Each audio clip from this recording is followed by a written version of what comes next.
Well, all week we have been detailing reports about how Israel is considering military action to take out Iran's nuclear facilities preemptively. But President Obama may have just driven a major wedge between Washington and our closest ally in the Middle East.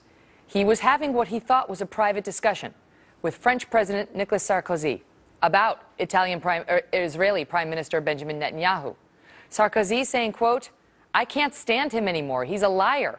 President Obama responding, quote, "You may be sick of him, but me, I have to deal with him every day." Leland Vittert, live in Jerusalem with more on this. Leland?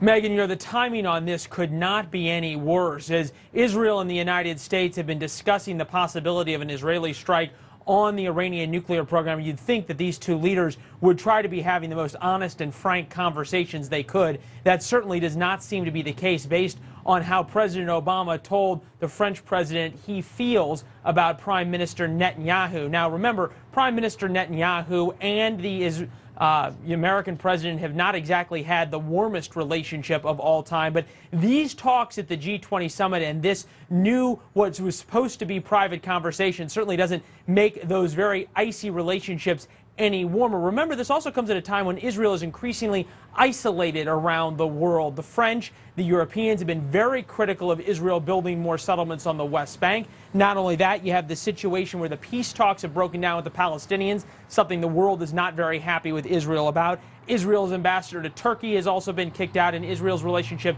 to Egypt's been kicked out. So this is a time when Israel wants as many friends as it can, and this public kind of trash talking, even though it was supposed to be off the record, is pretty embarrassing to Israel. It also comes at the time when the Israelis were having a visit scheduled by the German chancellor. She canceled, saying she didn't want to meet with Prime Minister Netanyahu. So what is the practical implications of this? Who knows? It could be that things get even worse between Jerusalem and Washington, and they want to talk even less. Talk to somebody from the Prime Minister's office today. They're certainly not giving any goodwill to the Americans. They said simply, "We have no comment." Megan, back to you. Leland Vittert, thank you.